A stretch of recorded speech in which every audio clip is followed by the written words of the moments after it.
কিন্তু সাংঘাতিকভাৱে হাৰিব। সাংঘাতিকভাৱে ভূপেন বৰা বিজেপিৰ পৰা যদি বিহপুৰীয়া সমষ্টিত প্ৰাৰ্থী হয়, মই আজিৰ তাৰিখত আপোনালোকক কৈ দিলোঁ তেখেতৰ ছিকিউৰিটি ফৰফিটেড হ'ব। তেওঁ জনসমৰ্থন নাই বিহপুৰীয়া সমষ্টিত, আৰু জনসমৰ্থন তেওঁ নিজেই হেৰুৱাইছে। তেওঁ বিজেপি দলৰ পৰাই খেলক বা য'ৰ পৰাই খেলক, যদি বিজেপি দলৰ পৰা বিহপুৰীয়া সমষ্টিত তেওঁ প্ৰাৰ্থিত্ব আগবঢ়ায়, মই আপোনাক ক'লোঁ তেওঁৰ ছিকিউৰিটি ফৰফিটেড হ'ব। আমাৰ জাতীয় কংগ্ৰেছ দলৰ সাংগঠনিক স্থিতি অটুট আছে। আজিৰ তাৰিখত আমি 2026 ইলেকশ্যন খেলিবৰ কাৰণে আজি 2 মাহৰ আগতে আমি সম্পূৰ্ণৰূপে প্ৰস্তুত হ'লোঁ। আৰু আপোনালোকে দেখিছেই যে অসমৰ প্ৰদেশ কংগ্ৰেছৰ সভাপতি মাননীয় শ্ৰীযুত গৌৰৱ গগৈ ডাঙৰীয়াৰ নেতৃত্বত সমগ্ৰ অসমতে এটা সাংগঠনিক নৱজাগৰণ সৃষ্টি হৈছে, যিটো নৱজাগৰণত আমাৰ নৱপ্ৰজন্ম আকৰ্ষিত হৈছে, যে কংগ্ৰেছ দলৰ প্ৰতি জনসাধাৰণো এতিয়া আকৰ্ষিত হৈছে। এতিয়া আমি এইটো নাভাবোঁ যে কোনোবা দল এৰি গুচি গৈছে, দলৰ ক্ষতি হৈছে। হয়, আংশিকভাৱে ক্ষতি হ'ব পাৰে, কিন্তু আপোনালোকে উদাহৰণ হিচাপে যদি চায়, কংগ্ৰেছ দলৰ ফৰ্মাৰ প্ৰেছিডেণ্ট ভুৱনেশ্বৰ কলিতা ছাৰো কংগ্ৰেছ দলৰ পৰা বিজেপিলৈ গৈছিলে, দলৰতো একো ক্ষতি হোৱা নাছিলে। এটা সময়ত ৰিপুণ বৰা ডাঙৰীয়াই প্ৰদেশ কংগ্ৰেছৰ সভাপতি হৈ আছিলে, তাৰপিছত ৰিপুণ বৰা ডাঙৰীয়াও বেলেগ দললৈ গৈছিলে, আকৌ দললৈ ঘূৰি আহিছে।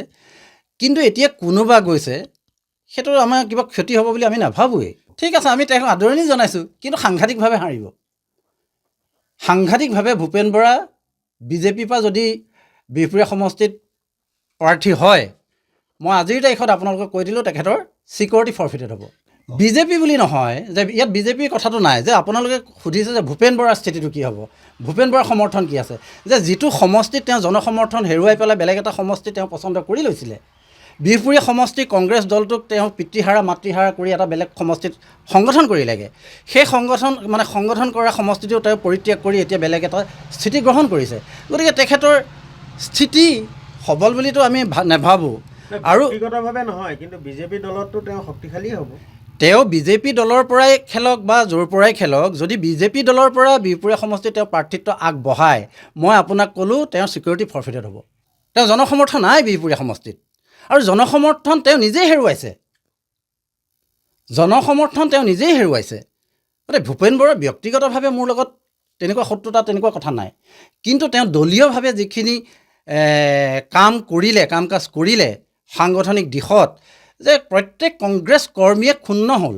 আৰু মই এটা কথা স্পষ্টভাৱে কৈছোঁ যে বিজেপি দলৰ পৰা যদি আকৌ বিহপুৰীয়া সমষ্টিলৈ আহে, কিন্তু সম্ভাৱনাপূৰ্ণ যিখিনি লিডাৰ আছে বিজেপিত নতুন প্ৰজন্মৰ, তেখেতসকলৰ কিন্তু ৰাজনৈতিক ভৱিষ্যত একেবাৰে সুৰক্ষিত নহ'ব, এইটো স্পষ্ট কথা। আমাৰ চাওক, আমাৰ ভাৰতীয় জাতীয় কংগ্ৰেছটো হৈছে এটা সংস্কাৰী দল, আৰু বহুত নীতি আদৰ্শৰ মতে কাম কাজবিলাক পৰিচালনা কৰি আহে। আমাৰ কথা হৈছে হাইকমাণ্ডে যাকে প্ৰাৰ্থিত্ব প্ৰদান কৰিব, আমি তৃণমূল পৰ্যায়ৰ কৰ্মী, আৰু হাইকমাণ্ডৰ কামাণ্ড আমি মানি দলে যাকেই প্ৰাৰ্থিত্ব নিদিয়ক আমি তেখেতসকলক সহযোগিতা আগবঢ়াম। ভূপেন বৰাৰ প্ৰভাৱটো কিয় নাই বুলি ভাবে আচলতে বিজেপিত? ভূপেন বৰাৰ প্ৰভাৱটো এটা কথা মই আপোনালোকক কৈছোঁ যে পলিটিকেল লিডাৰ আৰু পাব্লিক লিডাৰ পাৰ্থক্য আছে।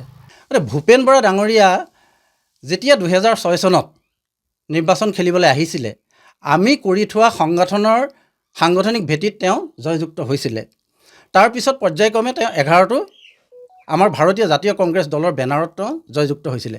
সেইটো হৈছে এটা দলীয় স্বীকৃতি, কিন্তু পৰৱৰ্তী সময়বিলাকত তেওঁৰ নেতৃত্বত কিন্তু বিহপুৰীয়া সমষ্টিত তেওঁ লিডাৰ হ'ব নোৱাৰিলে। গতিকে আজিৰ তাৰিখতো তেওঁ প্ৰদেশ কংগ্ৰেছৰ সভাপতিৰ দায়িত্বও পাইছিলে। সেইটো পলিটিকেল লিডাৰ, কিন্তু তেওঁ পাব্লিক লিডাৰ নহয়। নেতা এনেকুৱা হ'ব লাগে যাৰ চুম্বকীয় গুণ থাকে। এজন নেতাৰ ওচৰলৈ গ'লে চুম্বকৰ দৰে আকৰ্ষণ কৰিব পৰাৰ ক্ষমতাটো থাকিব লাগে। কিন্তু ক্ৰমাগতভাৱে সময় সাপেক্ষে আমি দেখিলোঁ যে ভূপেন বৰাৰ সেই যিটো দক্ষতা, সেইটো কিন্তু হ্ৰাস হৈছে আৰু ম্লান পৰিছে।